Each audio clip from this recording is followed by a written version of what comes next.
and welcome to the late Armand Derriere show. I'm your host, Armand Derriere, talk show host extraordinaire. Have I got a show for you tonight? I have 3 extraordinary and famous guests. They have 3 things in common. 1, they're all women. 2, they're all royal. And 3, they're all very, very dead. So maybe I should say, welcome to the dead late Armand Derriere show. 1 was called the People's Princess, and you know already whom I mean. The 2nd ruled Britannia for a very long time and became the grandmother of Europe. And the 1st guest was very royal, though she certainly didn't want to be. She shunned public appearances, she left her family and royal duties behind, and went on endless trips. Why? We shall find out.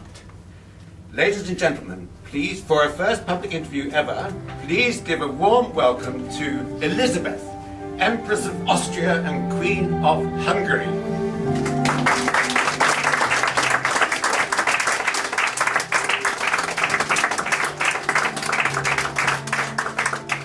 Welcome to my show. Thank you. Stop the music, please. Oh, you don't like it? Stop. It's the Emperor's waltz. I thought you would love it. Why? I hate it. Why?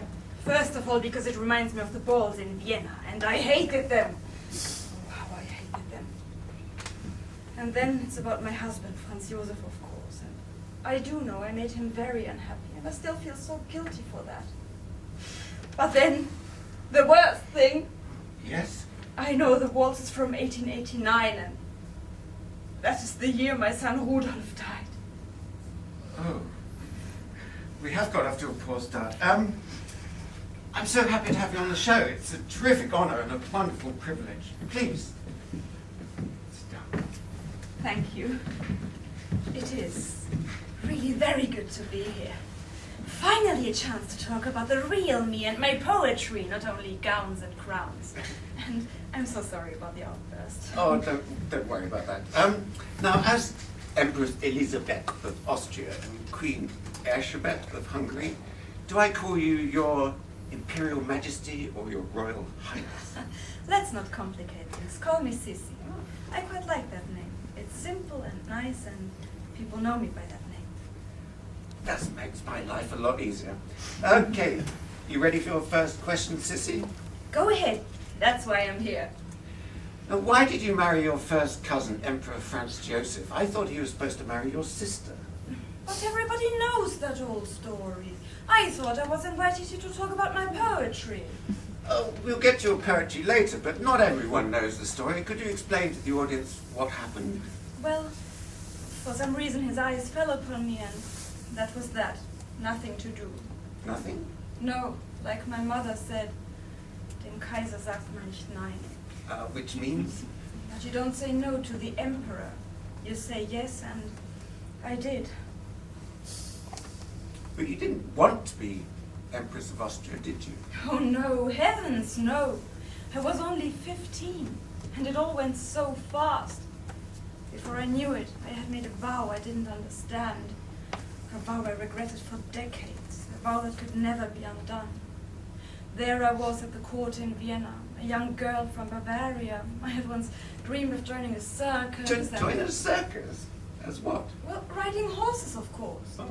I wanted a free life, but I ended up in a prison. Franz Josef was working all day long and left me alone at court with strangers constantly staring at me like at some rare animal. I was so lonely. And as I had no ideas about the formalities of court protocol, everybody just sneered and laughed at me. I was so homesick. And then, on top of everything, there was the mother. The mother? Yes, Franz Josef's mother, Sophie.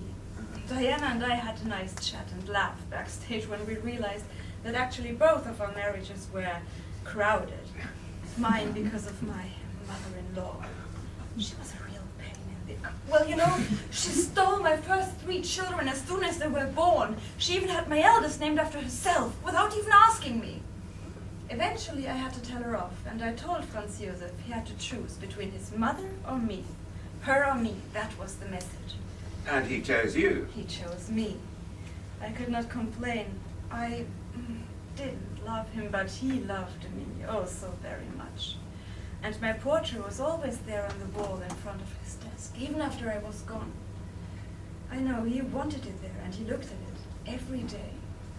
I know, I've seen it, it's still there.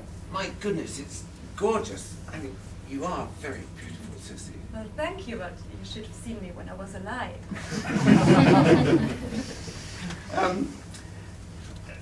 Yes, even he loved you till the end, but even though you arranged for that actress to become his mistress? Oh, I'm so glad she took care of these awful physical things.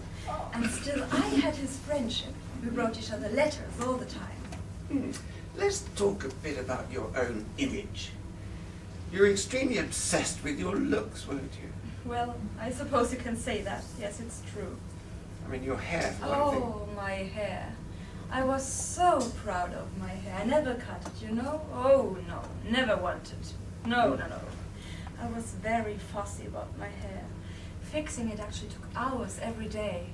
And weren't you also very particular about your food? You can say that again.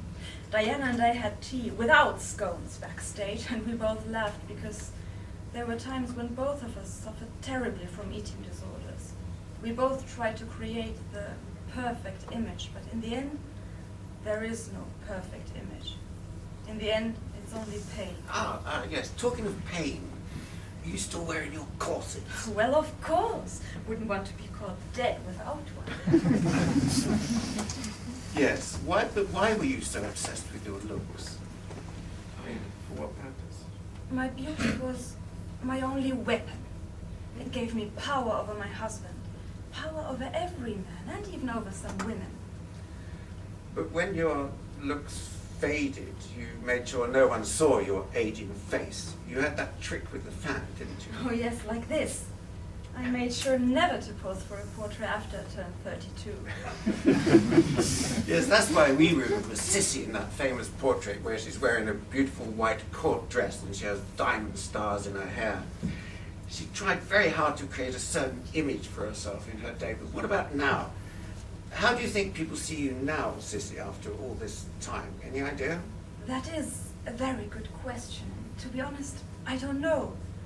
Some people remember me, of course, but then maybe many people don't. I've been dead for quite a while now, you know? Yes, but we have the films. Oh, the films. Quite amusing they are, and so romantic.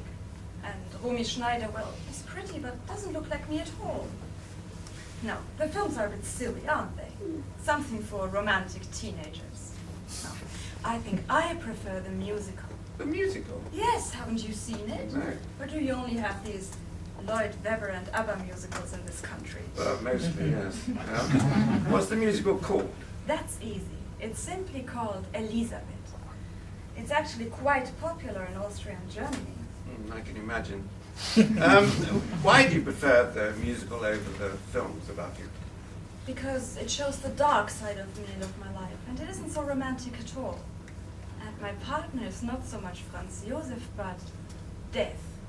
He's there by my side right from the very beginning, and he's just waiting, because he knows that one day we will dance the last dance together. Dancing with death? Yes, in the musical I finally dance with death. Reality wasn't quite as poetic. In reality, I was killed by a political activist who stabbed me with a file because he didn't have money for a dagger. He didn't even target me personally. He just wanted to kill some high-ranking nobility. He found me because the hotel I was staying at tipped off the paparazzi that I was there. That's actually another thing that Diana and I have in common. The press killed us in the end. What do you mean the press killed you in the end? I mean, you knew you were in danger, and yet you refused police protection. You welcomed death, you wanted death, you invited death. I don't understand. Don't you? You were easy prey. There you were, a beautiful woman, you had everything you could possibly wish for, but you were unhappy. In fact, you felt sorry for yourself. You neglected your family, you neglected your duties. Only one thing was important for you. You. How dare you! Well, don't you see, the outside's always been cloaked in black, but so is the inside. Dark thoughts, hiding, not wanting your picture taken, not wanting to appear in public. You brought it upon yourself, Sisi. I must protest. I was unhappy, yes, but I did try. So, you did try. Okay, let's talk about accomplishments. Of what are you most proud? Actually, of what I did for Hungary. What did you do for Hungary? I can truthfully say that I helped the Hungarian movement. I saw their longing for independence and freedom, and I wanted to help. I even learned the language, and that was difficult, I can tell you. And it worked. Suddenly, I was not only Empress of Austria, but also Queen of Hungary.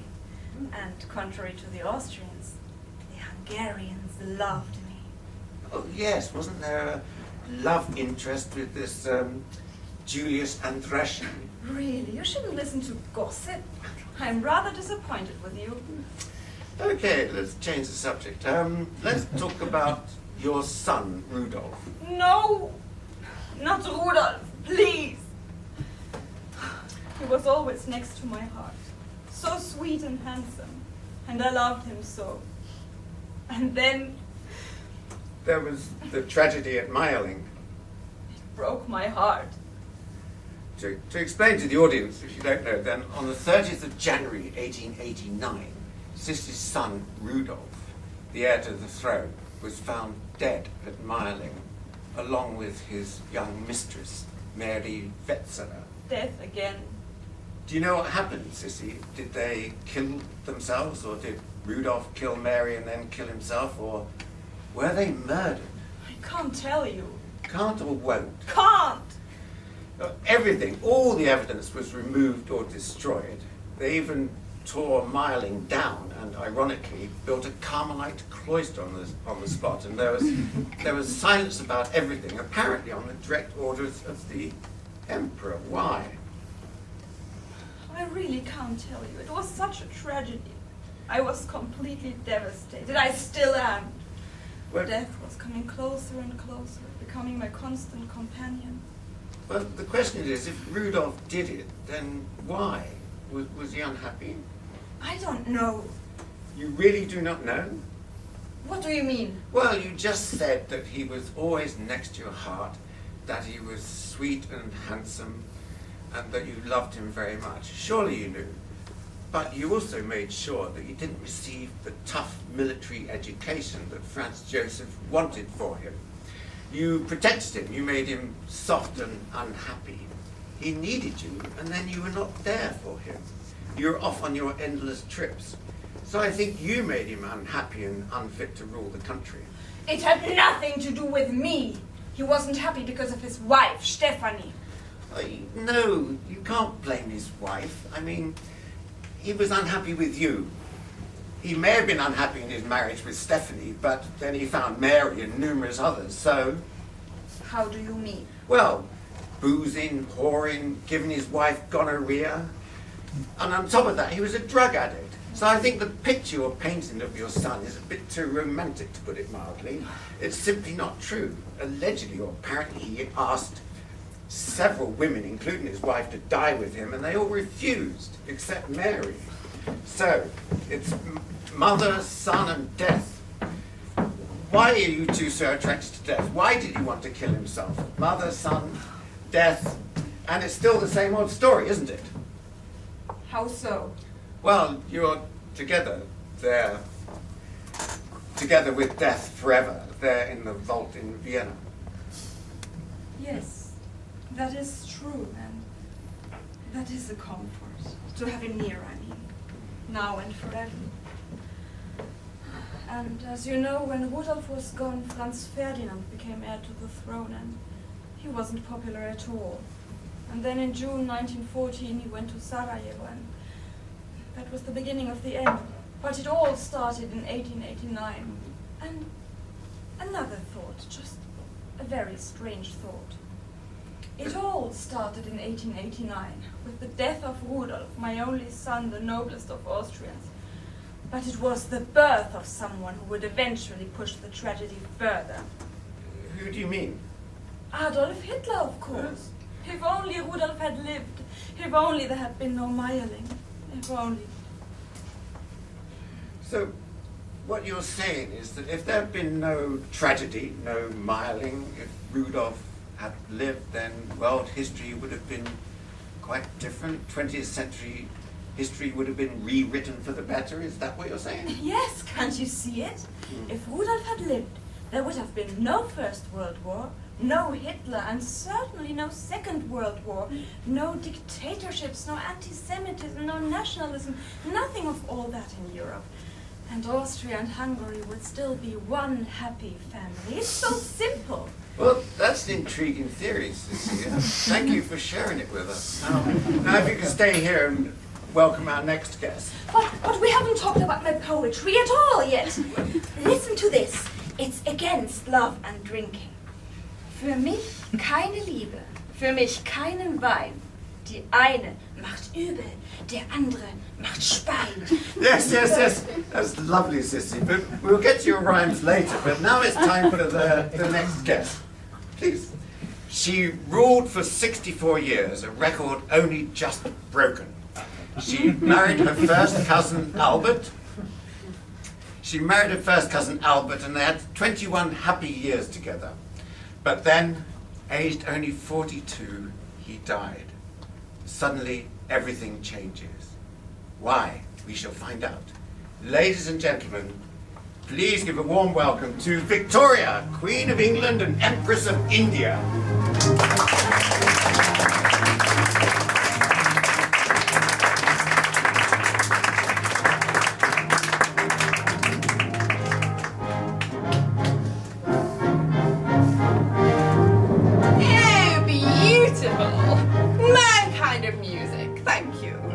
You got this music right.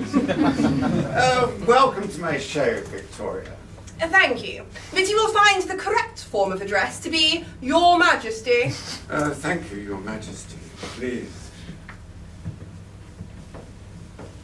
You gave your name to an era, an age, the Victorian age, a glorious age. Britain became greater in your time, and the sun never set on your empire. India was your jewel in the crown, and it must have been marvellous. You must be extremely happy with your life and dynasty. Yes, I suppose so. You seem to hesitate. No, but... Well, yes, of course I was proud. The country was great, and it was my duty to serve the country as best I could. But... Well, you're still dressed in black. Yes, I am still in black. I still mourn him. That the country was great, well, that simply was not me. I had this dark hole inside me. I still have it. I could not be happy. Still cannot. We were talking earlier with Sisi about fate and death and how certain events can change the course of history. I could not agree more. But before we continue, you two actually met before in England, didn't you? Oh yes, on several occasions. We had a good chat and laugh about it before the show. Lovely to see you, Sisi. Thank you, Victoria. You too. You seem happy enough to meet now, but that, and that's very nice, of course, but that wasn't the case all those years ago, was it? Oh, well, here was this young and beautiful woman. Thank you, Victoria. You're welcome, my dear. But I could not understand her. Couldn't understand you, Sisi. Just couldn't. What do you mean? Well, as I say, she was young and beautiful. And what does she do? She abandons her duties as Empress wife and mother and goes on these endless trips, seeming only to care about her looks and pleasures, being very fussy about food, for one thing. And she's only in England because of horses and men. Oh no, that's not fair. That old disgusting gossip. I am so sick of how people twist my innocent friendships in their minds. Well, my dear, it is not proper for a lady to befriend men by herself like that. Just stick to the protocol and nobody will gossip. Tell us, Sisi, what did you think of Victoria? Oh, no need to tell us, because You wrote a poem about meeting her in 1887, didn't you? Where is it? Ah, here it is. There she comes.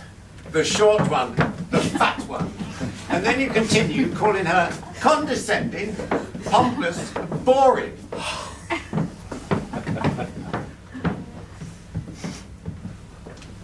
Thank you, dear. I'm so sorry, Victoria. I didn't mean to. It's all right, mach nicht. Oh yes, you spoke German with each other, didn't you? Yes, that was actually one good thing about visiting Victoria. We could speak German, remember, and nobody would understand us. And I was raised in German. Spoke German with my mother, and with Albert at times. Yes, German hasn't always been that popular in this England, has it? You can say that again. Battenberg becoming Mountbatten, and my beloved Albert, Saxe-Coburg-Gotha, becoming Windsor. So it would be good to talk in German now, Sisi. Brings it all back. You two are very interesting, two opposites in a way. Sisi, you got away from Vienna as much as possible on your endless trips. And you, Victoria, sorry, Your Majesty, you went inside and closed the doors. After Albert's death, you disappeared and became the widow at Windsor. And always dressed in black, like now.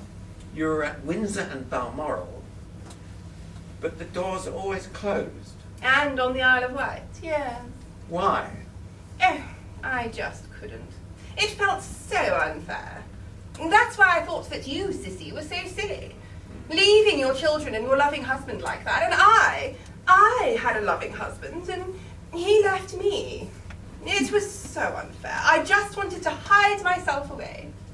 Which you did. Which I did. And if it hadn't been for the then Prime Minister Benjamin Disraeli, Britain might be a republic today. I think that is pushing it too far. But yes, he told me to show myself to the people, and I did. That reminds me that when our third guest, Lady Diana, when she left us, the then Prime Minister Tony Blair went to Queen Elizabeth and told her to show herself to her people, which she did. Good for her. Well, maybe she was thinking of you. You set a good example. Yeah, I don't know. But you were right, it was Disraeli. Or was it Mr. Brown? Oh, yes, Mr. Brown. Tell us all about him, Victoria. Some people even looked upon you as Mrs. Brown. You have seen that film, Sisi. Yes, I have. It's so sweet. Sweet is the word. And Judi Dench does a rather good job as me. But you should know, Sisi, you of all people, that the truth in these films, these romantic films, are, how shall I put it, somewhat limited, to say the least. The pot calling the kettle black. Yes, but you did like John Brown, didn't you? Yes, I did like him. I did like John Brown. Let's leave it at that, shall we? But after John Brown, there was your Munchie, wasn't there? Oh, Abdul. He was such a comfort to me. How do you know about him? It was a secret for so long. Oh, somebody whispered in my ear. Or perhaps you saw that film too. Yes. Well, it was quite good. And I like the way Judi Dench portrayed me again. How bored I was with the stifling atmosphere in that palace and those boring dinners. No wonder I fell asleep. And then Abdul came and it was like I was alive again. It was wonderful. Yes, he even taught you his language, didn't he? Hindi, wasn't it? It was Urdu, actually. So the story is similar to yours with your Hungarian friend, isn't it, Sisi? Well, I tried to help the Hungarian people, and Helping the Hungarian people. We've had that one before, haven't we? My foot, Sisi, you're not fooling me. I just wanted to point out that I Oh, well, really ladies, let's leave it right there. So, Your Majesty, Abdul Karim became your Munchie, your private teacher. In other words, he became quite close to you, which didn't go down well with the rest of the family. Oh, you can say that again. They were horrible. So jealous, so narrow-minded, so racist. Racist? I thought everyone was a racist in your day. Well, Abdul was Indian, so his skin was darker than that of the others. And that gave them, they thought, the right to look down on him. On him, the only one to give me some joy in my later years. Do you know what they called him? No. The Brown John Brown. Such an insult to John, to Abdul, and to me. It almost killed me. And that, of course, is what they were all hoping for. They were like vultures, all of them. And Bertie was the worst. So your son, Edward, the Prince of Wales, didn't like you? Bertie, that fool. He didn't like John, and he didn't like Abdul. And do you know the worst thing? No. If it hadn't been for him, for Bertie, Albert might have lived. You mean? Do you know what they called him in Buckingham Palace? No. Edward the Caresser. How rude, but how appropriate. He was a playboy, my son, and he should not have gone after that actress, and then Albert shouldn't have gone after him in the middle of winter, and then Albert fell ill and left me. And I never forgave Bertie. And he had the nerve to criticise the two men who gave me some love and comfort in my last years. Fate and death, love and comfort. You two actually have quite a lot in common, don't you agree, Sisi? Absolutely. I feel so sorry for you, Victoria. No need, my dear, no need. But I, on the other hand, feel so sorry for you. You were not happy. I can see that now. I did not see it when we met in England a couple of centuries ago. No need to feel sorry, but thank you, Victoria. Let's talk about your accomplishments, Your Majesty. Of what are you most proud? Oh, let me think. Albert Memorial. There he sits, my beloved Albert, overlooking Albert Hall. And he sits amongst all these great men. And in his hand is the catalogue of the 1851 Great Exhibition. That was his work, his idea. But Albert Memorial was my idea. I was so proud of him. I still am. The world must never forget Albert. No, I'm sure we won't ever forget him, Your Majesty. Like you, he has monuments, statues, and memorials all over the world. No, we won't ever forget Albert, nor you, Your Majesty. Thank you. Do you remember what you once wrote about him? If not, listen to this. And I quote, "He possesses every quality that could be desired to render me perfectly happy." Oh, that's beautiful, Victoria. Thank you, dear. And, well, perhaps if you had been a bit more patient, you could have felt the same for Franz Josef. Well, that was different. Was it? Was it really? If you're honest? But you didn't give it time, Sisi. You didn't give it time. Now a bold question, Your Majesty, if I may. Yes, I don't think you'll like it, but... We shall see. What is it? Why did Albert marry you? Why? I was in love with him. Well, yes, we know that. I mean, the words I just read convey that without the shadow of a doubt. But what about him? Was he in love with you, or did he just want to marry you, his cousin, because you were the best catch? A perfect match for him in his ambitious family. How dare you? He loved me. Are you sure, really, from the beginning? I mean, we all know he loved you at the end. I mean, you did have 9 children together, but from the beginning... Yes! We were very happy all the time. And one of the reasons for our happiness is that in those days there were no silly talk shows on television with hosts asking impertinent questions. But it did take him a long time to find anything meaningful to do, like have a job. I mean, he wasn't always happy, was he? I should not have come here. I think I shall leave. Oh, please. No, I didn't mean to offend you. I didn't want to upset you. Please stay. Yes, please stay, Victoria. We shall stick together.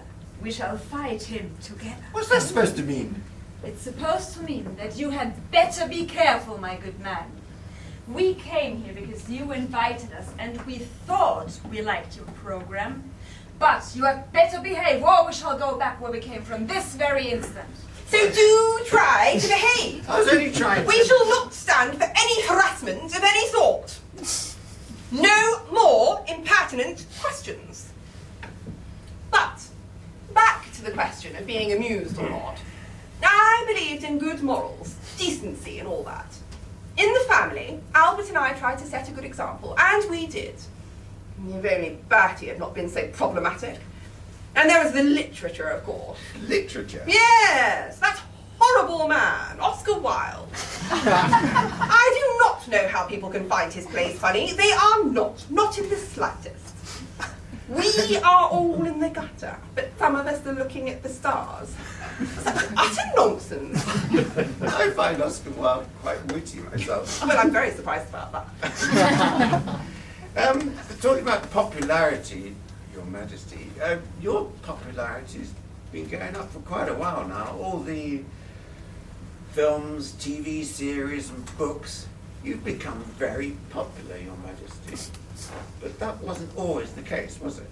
Yeah, you can say that again. If it had not been for the support of Lord M and others. There were even attempts on your life, weren't there? Yes, terrible. I was just thinking, after all these attacks, your popularity rose. So what are you insinuating? I'm not insinuating anything. I was just wondering whether these attempts on your life might have been staged, fake, in order to increase your popularity and thereby save the monarchy in the process. How dare you? So here we go again. Well, you did say yourself, and I quote, "It can be worth being shot at to see how much one is loved." Well, I was being stoic and resilient. My people needed me to be strong. Well, now for something completely different, Your Majesty. Good. No. One of your last wishes was to have a lock of John Brown's hair in your hand in your coffin. Oh, how very romantic. Thank you. Your wish was granted, but the lock is covered by a bouquet of flowers, isn't it? Yes.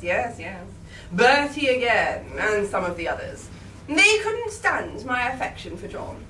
They even burned his photographs, and a manuscript of a book that I was writing about him.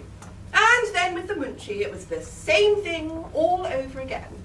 As if they could erase the fact that these men had been there, near me. How presumptuous. Well, let's go back to your accomplishments, Your Majesty. We didn't cover all of them. You became the grandmother of Europe when all your children married into royal and noble families. Well, that is one way to expand the British Empire. You can say that again. I mean, you became the Empress of India, and your first grandchild became the last German Kaiser, didn't he? Oh, Wilhelm, as they called him in Germany. Yes, he became Kaiser. And a bit strange in the process. A bit too German, if you ask me. I suppose marching through Belgium and invading northern France is a bit too German. But time for one last question, Your Majesty. Yeah. What do you think of Brexit? Oh, no! For goodness sake, no! What a lot of nonsense. In my day, we had a great empire, and then it was goodbye to all that. But some people do not seem to realise that the empire is gone. They think that Britain rules the waves and will be all right on its own. How silly. It will not be. No, when it comes to Brexit, I think now might be the time to use the words you asked me about earlier. So, Brexit, we are not amused. Thank you. Very interesting. Now, would you please stay here with Sisi and help me welcome our third and final guest. Oh, yes, she was so popular that Tony Blair dubbed her the People's Princess. Her wedding in 1981 was a fairy tale broadcast to billions. She is the mother of the king-to-be, and when she left us, the shock was tremendous. In ancient Rome, Diana was the hunter's goddess, and ironically, Diana became the most hunted of all. Ladies and gentlemen, From goddess to prey, please welcome Lady Diana.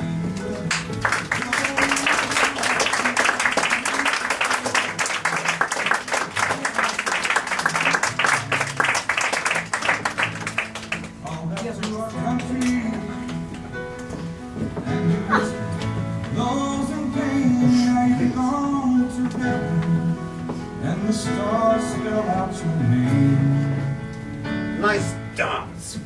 You like Elton John, don't you? Thank you. Yes, Elton and I were great friends, and it was kind of him to rewrite one of his songs for me.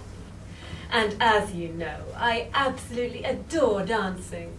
I even wanted to become a dancer at one time, but nothing ever came of it. And why? I was too tall. Thunderation.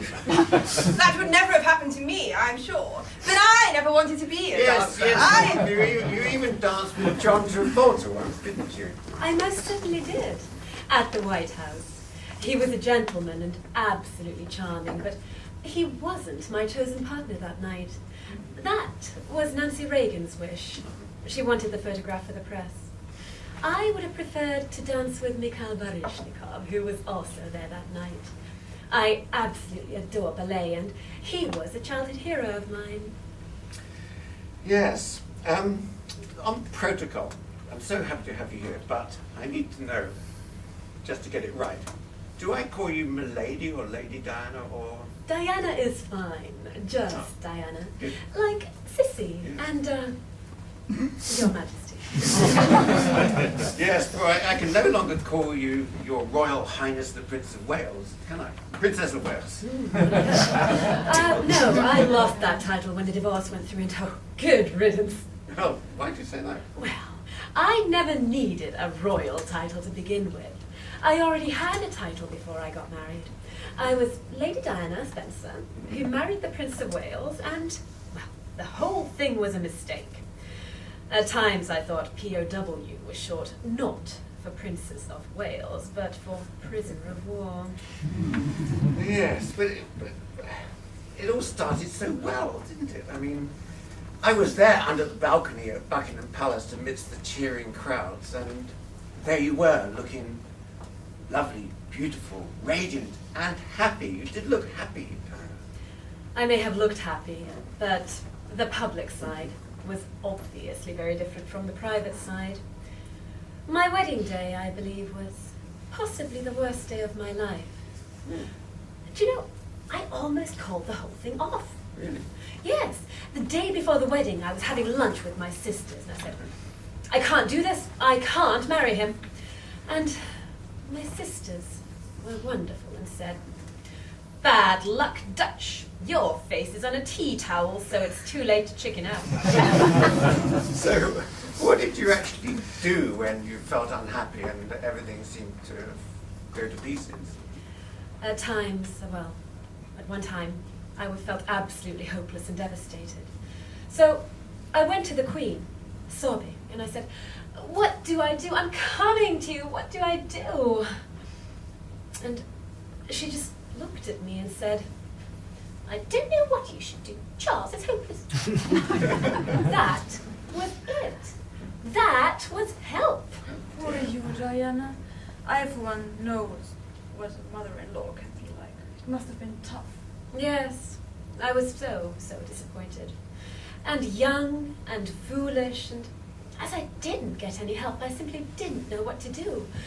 I just sobbed my eyes out, absolutely collapsed. These men! It was all about Charles and Camilla, wasn't it? Mm. Did you confront Charles about Camilla at all? Oh, yes. I once overheard Charles on the telephone to Camilla saying, whatever happens, I'll always love you. Afterwards, I told him I'd listened at the door, and we had a filthy row. Do you know what he said? No. He said, do you seriously expect me to be the first Prince of Wales in history to not have a mistress? My word! How wretched! Just like Bertie! What's wrong with these men? Harassment! That's what it is! Sexual harassment! I hate it! Me too. But you also confronted Camilla, didn't you? Oh, yes. That took some courage, but I went up to her at a party in Richmond and I said, Camilla, I just want you to know that I know exactly what's going on. And she just said, I don't know what you're talking about. And then what happened? Nothing. There were 3 of us in that marriage, so it got a bit crowded. Well, here's a simple but important question. Why did you marry Charles in the first place? Dem Kaiser oder Prinz sagt man nicht nein, is that it? Like me to Franz Josef, you couldn't say no? Yes, I suppose that's part of it. And then, of course, at the time, I was flattered. He was the crown prince after all, and I was only 16 when I first met him. For a 16-year-old, for someone like that to pay any attention to you was just sort of amazed. Why would anyone like him be interested in me? So, yes, I was flattered. Like you, Sisi. I wasn't flattered. I was terrified. But I couldn't say no. What about you, Victoria? As Your Majesty, for you it was different, wasn't it? I mean, you weren't flattered nor terrified. No, no. I was simply madly in love. I knew I must have Albert, so I proposed to him. Simple as that. I proposed and he said yes. So you proposed. What about you, Diana? Who proposed? Charles did, of course. He sat me down and he said, will you marry me? What did you say? I laughed. I thought the whole thing was hysterical, getting married. It was so grown up. And here was Diana, a kindergarten teacher. I mean, the whole thing was ridiculous. But Charles was deadly serious. He said, do you realize that this means one day you'll be queen? And then you said yes. Yes. And I said, I love you so much, I love you so much. And he said, whatever love means. He said it then. And I thought that was great. I thought he meant that. I just absolutely thought I was the luckiest girl in the world. He was going to look after me. Well, was I wrong on that assumption? How much thought did you actually give this proposal? A lot, actually. In my immaturity, which was enormous, I just absolutely thought he was very much in love with me. And he was. He sort of had that besotted look about him, looking back on it. But it wasn't of the genuine sort. You know, who is this girl who's so different? But he couldn't understand it because his immaturity was quite big in that department too. So how well did you know him before the wedding? We met 13 times before we got married. 13 times. Not much, is it? Franz Josef and I met twice. Yes. Well, I saw him on and off with my sister Sarah for a couple of years. They were dating. Sarah was all over him like some kind of bad rash. But then she saw something else happening which I hadn't twigged onto. And when he had his 30th birthday dance, I was invited too. And that's how it all started. So why didn't he marry Sarah? Why did he choose you? Oh, well, that's easy. It's your story, Sisi, all over again. What do you mean? An heir. They were looking for someone who could produce an heir to the throne. And they found us, Sisi. We were both young and innocent, if you know what I mean. And we couldn't say no. So we did what we were supposed to do, and that was it. Yes, yes, you all did your duty, ladies. You all produced heirs to the throne. You should be very proud of yourselves and proud of your heirs, of William, of Rudolph and Bertie. Do not mention Bertie again, please. If it hadn't been for him, Albert might still be alive. Maybe Don't not. mention Rudolf. If it hadn't been for that unfortunate incident at Meierling, Austria and Hungary would still be one happy family. Well, maybe not. But what about you, Diana? You must be both proud and happy. I mean, you saved the monarchy. I saved the monarchy. Well, I thought it was Disraeli or John Brown. Fiddlesticks. It was I. I made the decisions. There is nothing wrong in lending men an ear. Let the men feel important while we women make the decisions. That's what I always say. Hear, hear. Well put, Victoria. Thank you, dear. So, but don't you think, Diana, that it's also true to say that you, not only Her Majesty, saved the monarchy? Well, I wouldn't go as far as that. But I am very happy for William, who will make an excellent king one day. But saving the monarchy? Oh, that's a bit much. And then there's little George. I'm so happy to be a grandmother at my age. You can definitely say that again. Don't forget that I am the grandmother of Europe. Yes. Do you think when the day comes that Charles should step down in favour of William? You mean like in the play King Charles III? Yes.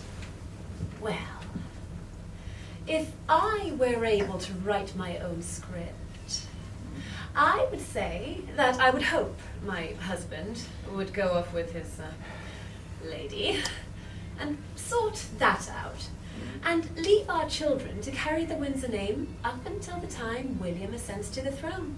I would be behind him all the way.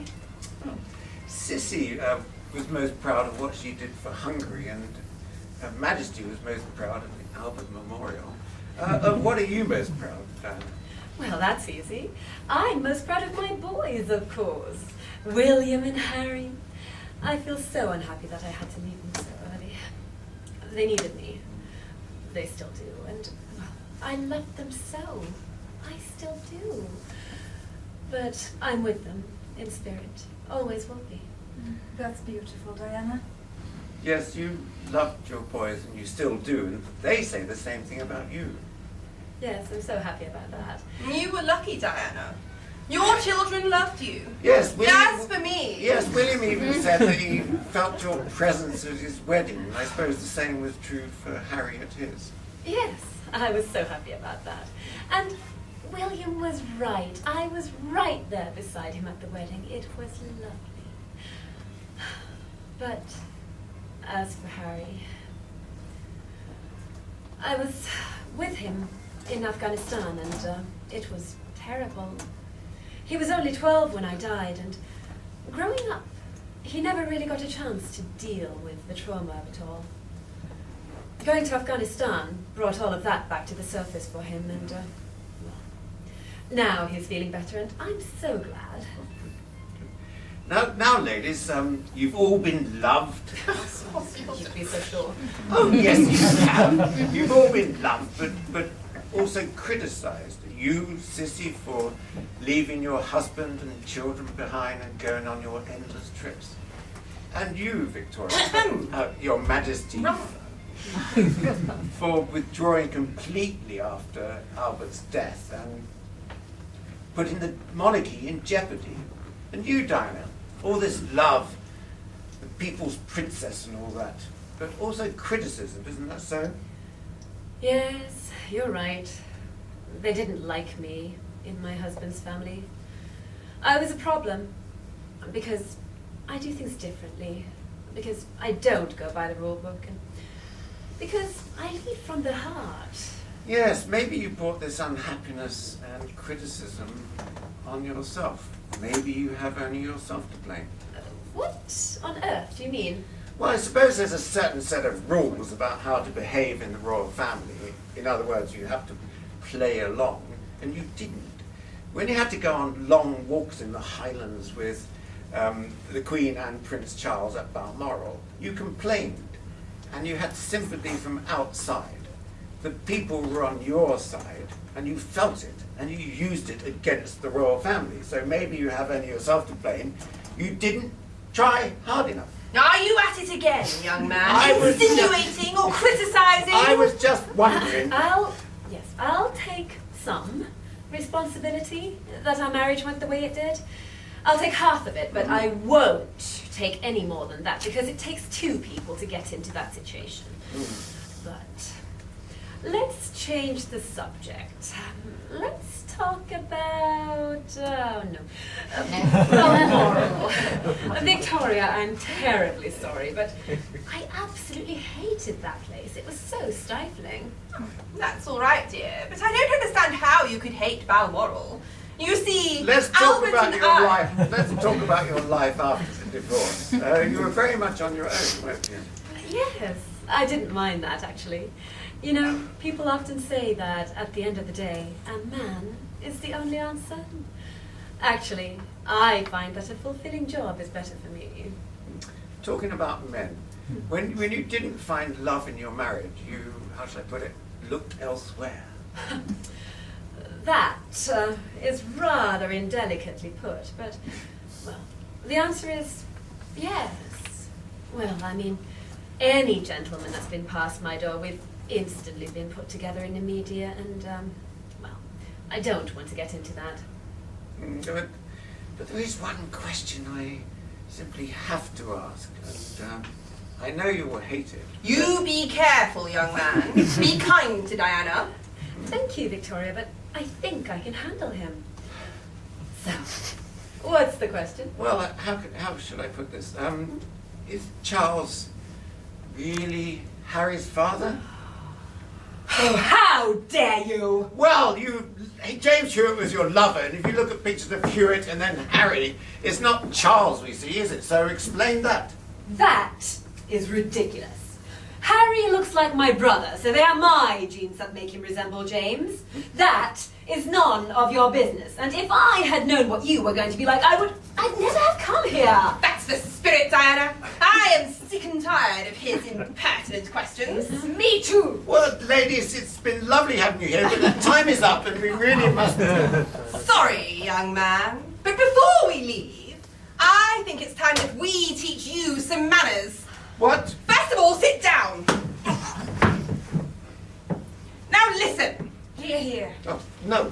Here we all were, comfortably dead. And what happened? Brought back. For this, we thought that you would be interested in us. 3 dead, famous women. But are you interested in us? Oh, no. You are only interested in scandals and men. As if we only existed through men. We? How presumptuous, how very silly, how very typical of a narcissist of a man. Well, I'm sorry, ladies, but our time really is up. Quiet! We are not finished with you yet. I thought I was invited here to talk about my poetry, but you gave me no chance at all. All you want to talk about are my looks or the men in my life. Hear, hear. And I spent my whole life campaigning for charitable causes, fighting for AIDS awareness and against landmines, and all you care about is some ridiculous old gossip about whether Charles is Harry's father. You are worse than a paparazzi. And you ask these probing questions about John Brown and my Munchie, as if they had more bearing on the world's history than me, the Queen. And you even have the nerve to insinuate that I planned the attacks on my life myself. Well, we all like a good scandal, a nice conspiracy, so why don't you just spirit yourselves back to the other side and leave me alone? We will go back to where we came from, but you can be certain of one thing. We will be waiting for you. And you know what? One day you will come. So take your time, because we have all the time in the world. From here to eternity, all the time in the world. And you know what? I am already looking forward to it. What about you, ladies? Me too. So, young man, we will be waiting. And when you come, it will be a pleasure to say, welcome to our show.